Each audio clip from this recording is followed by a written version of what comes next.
পাশাপাশি বলেছেন যে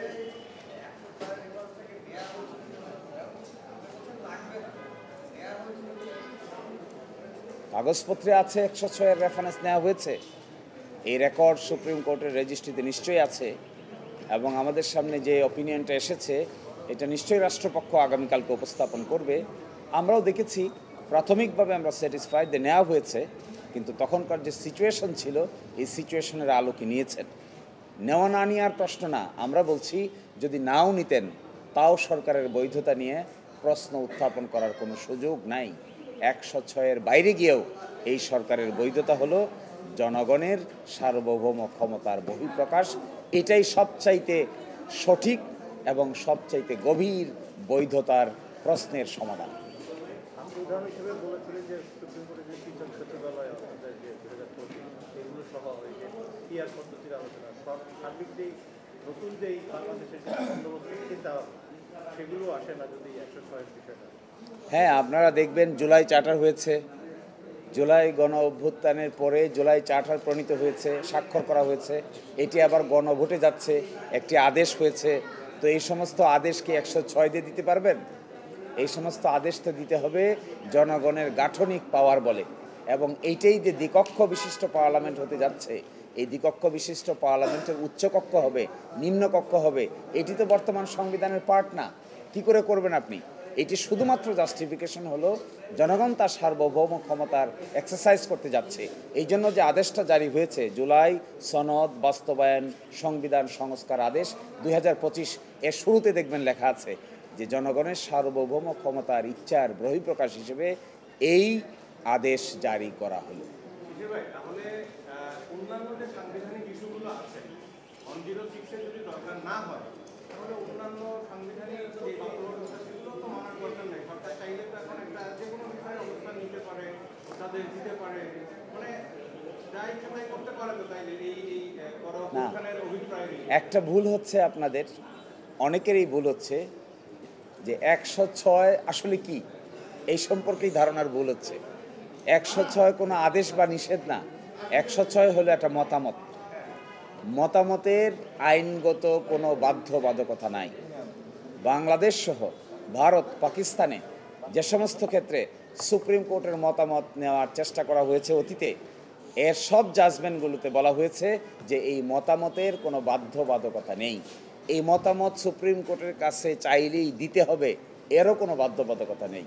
ইন্ডিয়ান সুপ্রিম কোর্টে বেশ কয়েকটা জাজমেন্ট আছে যেখানে মতামত চেয়েছেন রাষ্ট্রপতি, সেখানে সুপ্রিম কোর্ট বলেছে আমরা এই ব্যাপারে মতামত দিতে প্রস্তুত নই। সুতরাং মতামত ইজ এ মতামত, কিন্তু আমরা মতামতকে এখন বানিয়ে ফেলেছি, বাধ্যবাধকতার পর্যায়ে নিয়ে গেছি। এই জন্যই এই সমস্যা দেখা দিচ্ছে। এই জন্য মতামত এই সরকারের মূল বিষয় নয়, এই সরকারের মূল বিষয় জনগণ, এই সরকারের মূল বিষয় সার্বভৌম ক্ষমতা। এইটাই সবচাইতে বেশি বাস্তব সত্য কথা। না, পার্সোনাল প্রশ্নের বিষয় তো এটা না। না না, আপনার শোনার দরকার।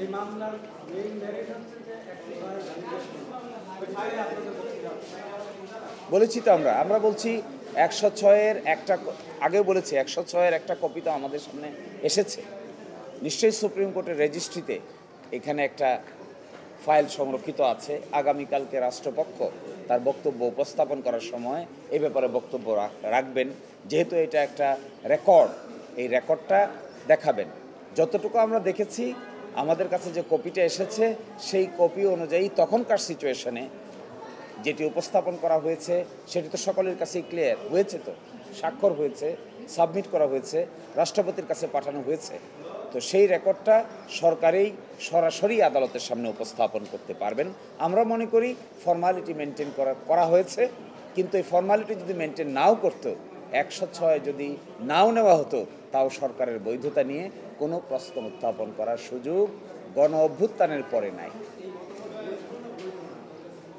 মতামতের প্রশ্ন তো বৈধতা না, আপনি নিজেই বলছেন এটা মতামত, তো মতামত আবার বৈধ অবৈধর কী আছে?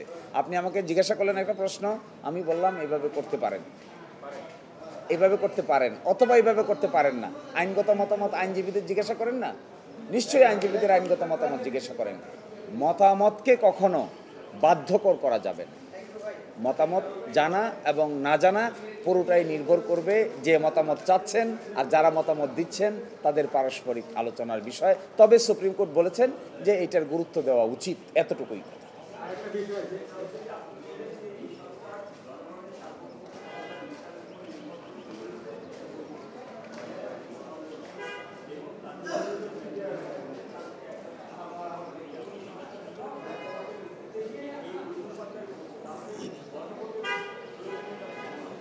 হ্যাঁ, গণভোটের প্রয়োজনীয়তা এসেছে এই জন্য যে সংস্কার প্রস্তাবগুলো উপস্থাপন করা হয়েছে সেগুলি বাংলাদেশের জনগণের সামনে উপস্থাপন করা হচ্ছে এই জন্য যেন জনগণের মতামতের ভিত্তিতে ভবিষ্যতে এটি শক্তিশালী ফাউন্ডেশন উপর দাঁড়াইতে পারে। যেহেতু এটা সাংবিধানিক সংস্কার, এটি কিন্তু নর্মাল অর্ডিন্যান্স না।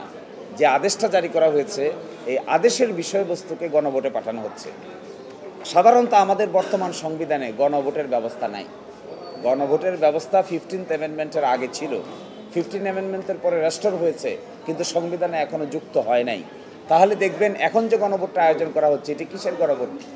এইটাও জনগণের সার্বভৌম ক্ষমতা ব্যবহার করে জনগণের মতামত নেওয়ার একটা অ্যারেঞ্জমেন্ট।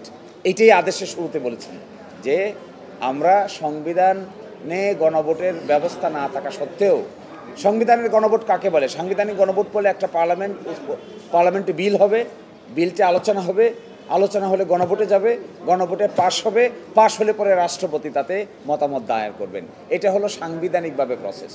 আর এখন যে গণভোটের আয়োজন করা হয়েছে এটা হলো সংস্কার প্রস্তাবটা গৃহীত হবে কি না, জনগণ কি মনে করে, এইটার পক্ষে বিপক্ষে মতামত চাওয়া হচ্ছে।